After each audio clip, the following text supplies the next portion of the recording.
Rally वगैरह में आप जहां जाते हैं, पीओ को लेकर बहुत ज्यादा चर्चा होती है, खासतौर पर उस बयान के बाद। नहीं, एक बार मैंने केवल पीओके के बारे में जो प्रस्ताव है भारत का संसद का सर्वसम्मत प्रस्ताव, उसकी चर्चा की थी।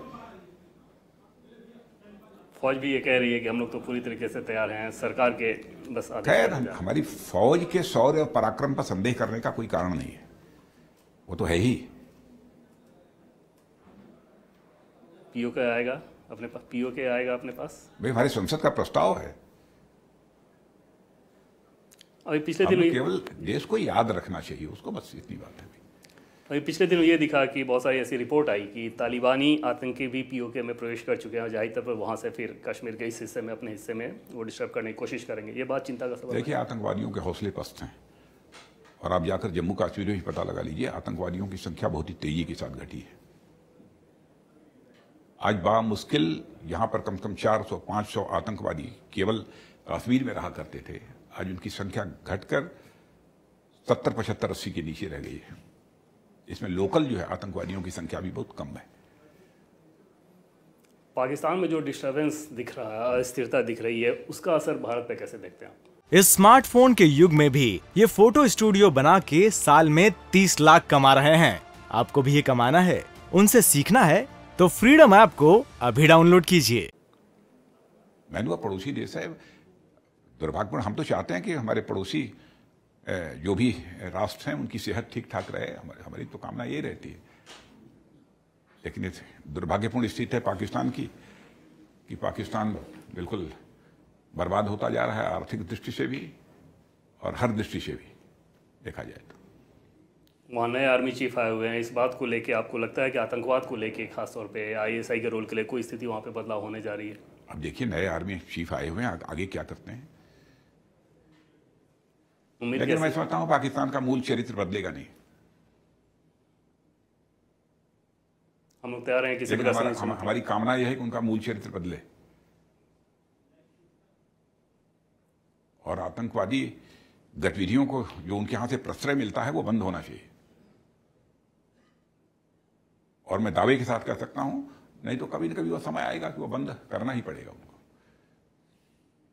एक दूसरी सीमा लद्दाख, उसको लेकर फौज के चीफ का पिछले दिनों बयान आया कि कोई भी स्थिति बदली नहीं है। इस बात को लेकर अपोजिशन के लोग बहुत ज्यादा हमलावर हैं। अपोजिशन को रहने दीजिए। दुर्भाग्यपूर्ण है कि हमारे देश की सेना के शौर्य और पराक्रम पर वो सवालिया निशान लगा रहे हैं।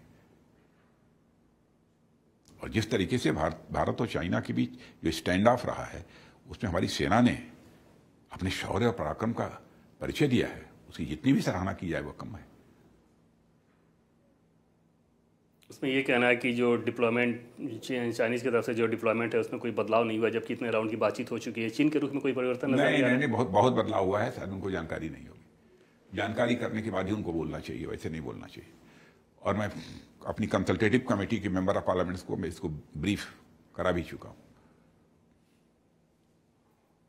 पिछले दिनों प्रधानमंत्री नरेंद्र मोदी यहाँ पे चुनावी दौरे पे थे। आतंकवाद को लेकर उन्होंने ये कहा कि किस प्रकार से आतंकवाद से वो लड़ते थे, और तब की कांग्रेस की जो केंद्र में सरकार थी वो उस लड़ाई को कमज़ोर करती थी, उन्हें टारगेट करती थी। आतंकवाद एक बड़ा मसला है इस बार विधानसभा चुनाव में।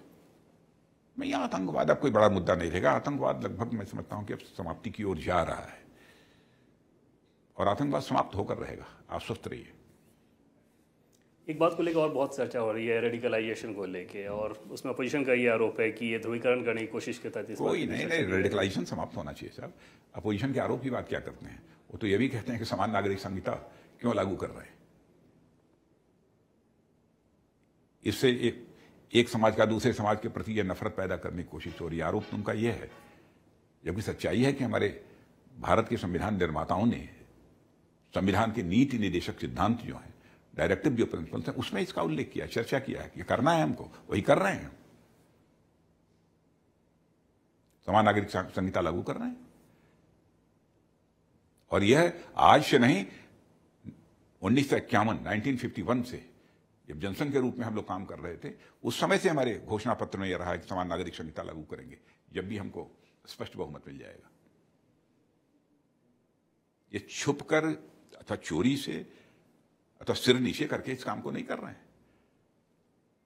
अलग अलग राज्य ये कर रहे हैं, जैसा कि आपने बताया कि स्पष्ट बहुमत को स्थिति में था कि बनाया जाएगा, तो केंद्रीय स्तर पर ये क्यों नहीं हो जा रहा है? नहीं, हम कहते हैं कि राज्य इस काम को कर सकते हैं तो कर रहे हैं।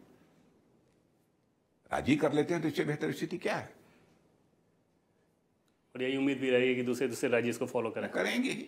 गोवा में तो पता नहीं कब से है, आजादी हासिल होने के कुछ ही वर्षों के बाद वहां पर समान नागरिक संहिता लागू हो गई थी। 56 या 57 या कुछ ऐसे ही था। दंगों को लेके भी बहुत चर्चा हो रही है और 2002 की याद दिलाई गृह मंत्री अमित शाह ने। याद नहीं दिलाई भाई, उसको इस रूप में लेना चाहिए। उस समय दंगे हुए थे, गोधरा कांड हुआ था, लेकिन जिस तरीके से मोदी जी के नेतृत्व में यहां सरकार चली है, उसके बाद एक भी दंगे यहां नहीं होने पाए।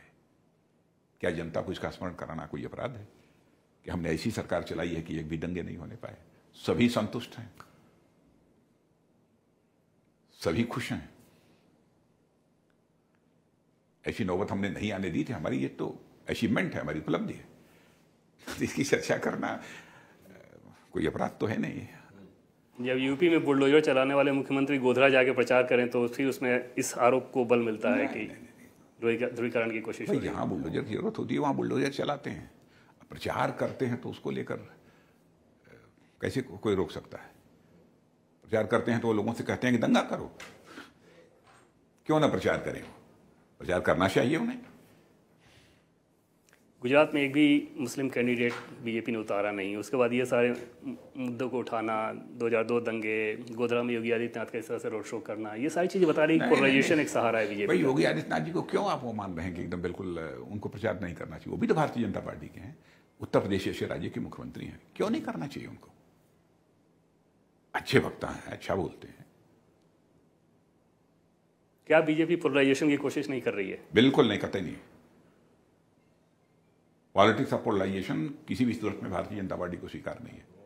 हम समाज के सभी वर्गों की चिंता करने वाले लोग हैं, लेकिन जो अपराध करेगा, देश विरोधी काम करेगा, उसके खिलाफ सख्त कार्रवाई करने में भी हम परहेज नहीं करेंगे। क्योंकि भारत, हम इस प्रकार की आइडियोलॉजी में विश्वास करते हैं जिस आइडियोलॉजी ने सारे विश्व को वसुधैव कुटुंबकम का संदेश दिया है। भारत की सीमा में ही नहीं बल्कि विश्व की धरा पर रहने वाले जितने सारे लोग हैं वो एक ही परिवार के सदस्य हैं। The whole world is a family. यह मैसेज सारी दुनिया को किसी देश की धरती से गया है तो केवल और केवल भारत देश की धरती से गया है। इस स्मार्टफोन के युग में भी ये फोटो स्टूडियो बना के साल में 30 लाख कमा रहे हैं। आपको भी ये कमाना है, उनसे सीखना है तो फ्रीडम ऐप को अभी डाउनलोड कीजिए। उस दार्शनिक अवधारणा में विश्वास करने वाले हम लोग हैं। आप क्योंकि उत्तर प्रदेश से आते हैं, राम मंदिर को लेकर बहुत ज्यादा चर्चा हो रही है गुजरात के चुनाव में, और लगभग हर एक जगह पे तो बन रहा है तेजी के साथ। अब देखिएगा 2023 में जाकर भव्य राम मंदिर खड़ा होगा। ये कोई छुप कर कोई काम नहीं किया है, ये तो बराबर हर चुनाव में हमारा एक मुख्य एजेंडा रहता था। हिंदुत्व तो कोई मुद्दा है इस बार के चुनाव में, क्योंकि आप गुजरात के लोग हिंदू कहना कोई अपराध, उसको जो भी कह लीजिए। हिंदुत्व पे किस मुद्दे की बात करना चाहते हैं बताइए ना। हाँ, हिंदू हैं, हम गौरवान्वित हैं उसके लिए, हमको आपत्ति नहीं है इसमें, लेकिन किस मुद्दे की बात करना चाहते हैं? धारा 370 की, किस चीज की? यूनिफॉर्म सिविल कोड, धारा 370, राम मंदिर, ये सब तो हमारा कमिटमेंट है। राम मंदिर, महाकाल, सोमनाथ मंदिर, क्या भारत की सांस्कृतिक विरासत को बचाना यह अपराध है? ये तो हम लोगों ने अपने घोषणा पत्र में भी कहा है। इंडिया टीवी हर वक्त हर जगह डाउनलोड करने के लिए सर्च करें India TV news Google play store या ऐप स्टोर पर।